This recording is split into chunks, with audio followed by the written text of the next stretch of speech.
G'day guys, my name's Dave and welcome to another Guitar Zero to Hero song tutorial. In this lesson, I'm going to teach you how to play What's My Age Again by Blink-182, which is a pop punk classic. For the basics of this song, you'll just need your guitar in standard tuning and you won't need a capo. Now, all the tones that you hear in this lesson are recorded using the Boss Katana 100 Mark II. I'll leave a link to the tone patch in the description below if you want to check that out. Now, if you want to master your chords back to front, then be sure to head over to guitarzerotohero.com to pick up my free guitar ebook. Or if you want to improve any guitar in general, then sign up to Guitar Zero to Hero Premium, which is my complete step-by-step guitar course. All right, let's jump into the lesson. Okay, so let's start with the intro / the verse riff, which is a lot of fun to play, and it's a great flat picking exercise as well. For the tone, I just have a clean amp and a little bit of reverb. So we're going to start in this position here. So you have your index finger on the 9th fret of the 4th string, and your ring and pinky will be on the 11th fret of the 3rd and 2nd string. We're going to start in this position. We're going to pluck the 4th string, 3rd string, 2nd string, and then back to the 3rd string. So 4 plucks there. 1 and 2 and we'll pick that with a down, down, up, up. For the next position, you'll just move your index finger up 1 string. So it's the 9th fret of the 5th string. And we're going to pluck the 5th string, 3rd, 2nd, and back to 3rd with the same picking direction. Down, down, up, up. So the first bar, 1 and 2 and 3 and 4 and... For the next bar, we move our index finger up yet again. So it's now the 9th fret of the 6th string.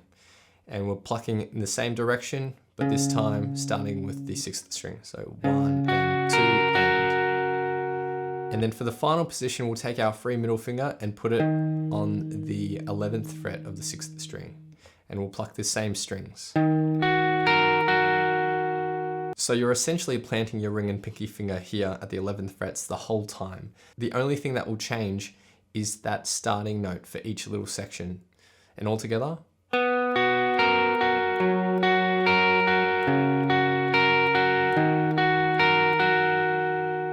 And repeat it at a faster speed.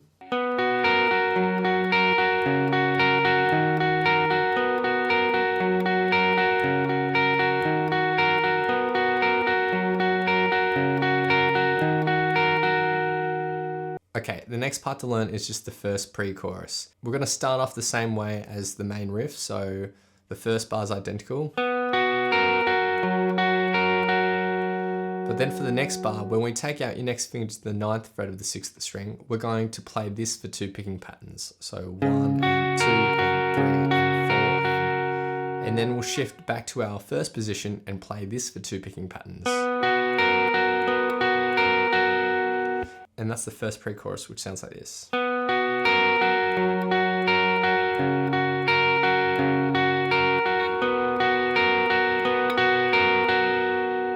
Okay, so next we get to the chorus, which is a lot of fun. So this is just all power chords and some simple strumming. When we kick into the chorus, the tone changes as well. We now have a distorted tone. So now in my case, I've got a clean amp, but I've just added a distortion pedal to the tone in order to get this sound.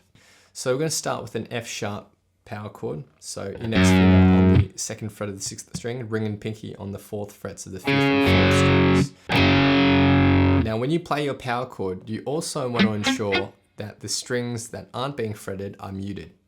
So the 3rd, 2nd and 1st strings in this instance.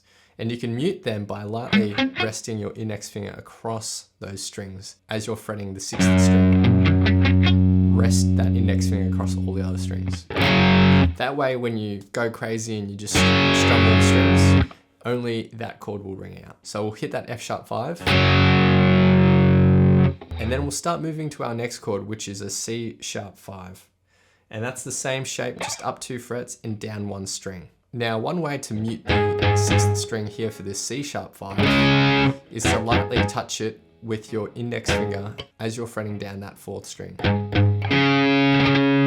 And again, lightly rested across all the other strings, so that when you strum all the strings, only that C sharp 5 is heard. So as you move up to that C sharp 5, we're going to first start with a muted strum. So have your fretting hand touching the strings, but not fretting down on anything. So when you come down with this down strum, it'll just be muted.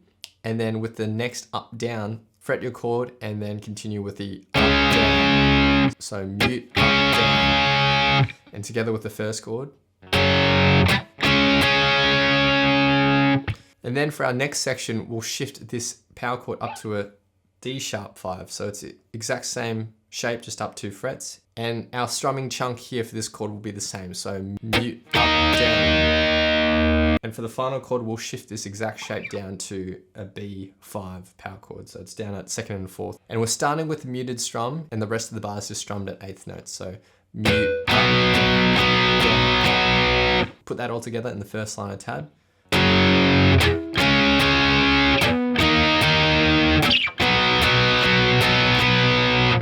Now that first line of tab is played through 3 times. Now for the second line of tab, we start off the same way. So the F sharp to the C sharp power chord. But then when we go up to our D sharp, we're going to start with that mute and then the up strum. And then for the next bar, we just continue strumming this chord for a full bar at 8th notes. So mute, up, down, down, down, down, and then back down to the C sharp 5 and continue strumming this with it. And then we end this first chorus with that B5. So the second line of tab.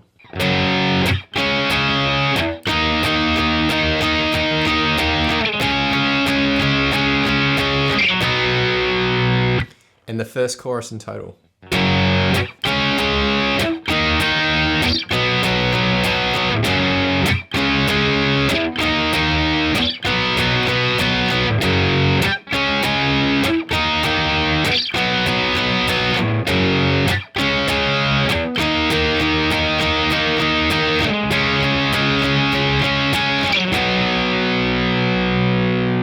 Next we get to the second verse and we keep our distorted tone, we're just now doing some palm muting.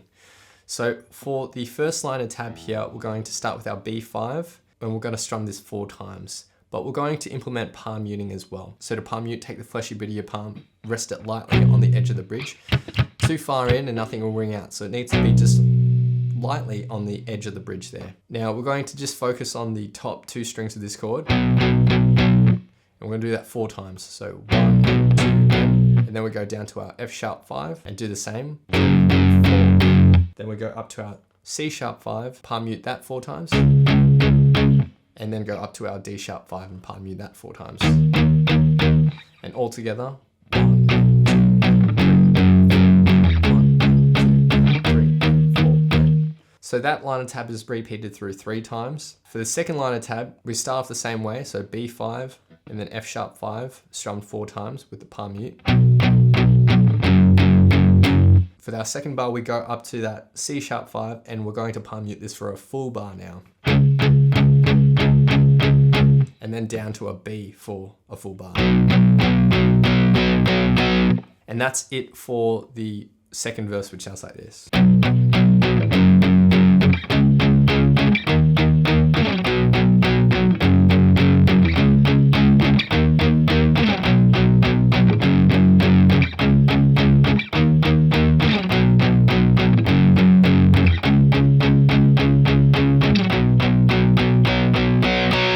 Now the second chorus is identical to the first chorus, except at the very end, the distorted guitar is going to end on the D sharp 5 chord, not the B5 chord. So that's what the distorted guitar is doing, but if you're just playing this on one guitar, then after the end of the chorus, then you will just go straight to the bridge. You won't end on that. But if you have 2 guitars, then one guitarist could play that D sharp 5 and hold that out and let that volume drop as it goes into the bridge. And the second guitar can play the clean bridge. Okay, next we get to the clean bridge. So it starts off the same way that we start the verse riff. So with this position, and we're gonna pluck the 4th string and then the 2nd and 3rd. Now this particular note actually clashes a little bit with the actual chord that's been playing in the bridge. However, if you listen very closely to the recording, it is there, this particular note, but it's very low in the mix, so it doesn't clash that much. Now, if you want a note that actually sounds maybe closer to the actual chord, then you can play this 11th fret of the 6th string, like that. But for the sake of going close to the studio recording, let's just stick with this 9th fret of the 4th string. So after those 3 notes, you're gonna hold it out, and then you're going to pluck the second and third again for the second bar. Now that's just repeated again for the third and fourth bars. So the first line of tab, 1 and 2 and 3 and 4, 1 and 2 and 3 and 4, and 1 and 2 and 3 and 4, and 1 and 2 and 3 and 4. And now for the second line of tab, we go down to the 9th fret of the 5th string. You're going to hit that 3 times. Now this starts on the end beat after the 1, so it's not on the down beat. So it's 1 and 2 and then you're going to hit the 8th fret of the 4th string and hammer onto the 9th. So 1 and 2 and 3 and 4 and that's played through 4 times. 1 and 2 and 3 and 4 and 1 and 2 and 3 and 4 and 1 and 2 and 3 and 4 and 1 and 2 and 3 and 4 and. So I start this phrase with an upstroke because that's on the end beat as opposed to a downstroke. So 1 and 2 and 3 and 4 and like that. Now for the third line of tab, we're going to get into this position. So middle finger on that 9th fret of the 5th string, index finger on the 8th fret of the 4th, and then pinky finger on the 11th fret of the 3rd string. So again, we start this line of tab on the end beat after the 1. So let's break this bar up into 2 sections. So our first 3 plucks is 5th, 4th, and then 5th. So 1 and 2 and then for the second half, we go up to the 3rd string, and then back to the 5th string twice, and then finally we end on that 4th string. So the second half,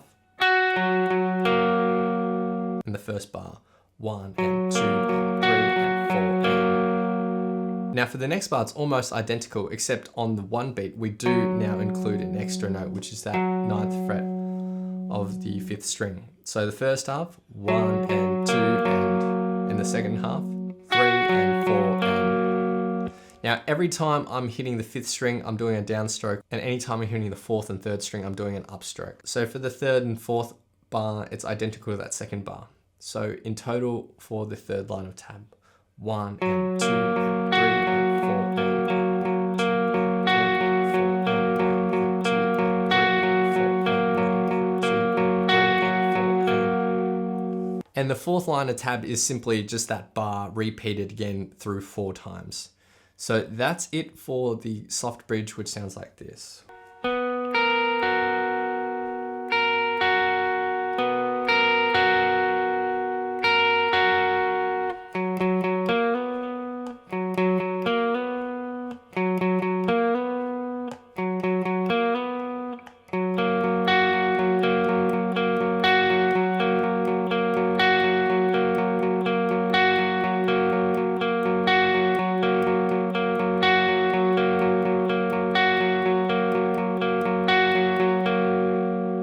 Now the final chorus is the same as the other choruses, just repeated through again and again. And we just end the song on a B5 power chord. Now the very final time that chorus progression is played, you can, on a second guitar, play lead parts on top of it. And it's similar to the intro, but things are tweaked a tiny bit. So instead of starting on this note, we actually start on this note, the 9th fret of the 5th string. Then down to the 6th string, then 11th fret of the 6th string, and then finally up to the 9th fret of the 4th string. So the first line of tab. And that's repeated through 3 times. And the second line of tab, we start the same, so. And then we go to the 11th fret of the 6th string twice. And back down to the 9th fret twice. And then we end with this chord. So we're gonna bar that next finger across the 9th frets of the 5th and 4th strings. So that's a lead part that you can play on top of the final chorus progression. Not 100% necessary though. If you're playing this by yourself on the guitar, then I would just stick with the distortion and playing the power chords of the chorus. So now I'll be doing a full playthrough of the song and I'll have a vocal track on top for some context. Feel free to play this back as many times as you'd like to practice, play along to, and see how you go.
Thanks so much for watching. If you've enjoyed this lesson, then I know you'll absolutely love these other lessons too. So hit the link here, or if you want to grab a copy of my free guitar ebook, then head over to guitarzerotohero.com or click the link here.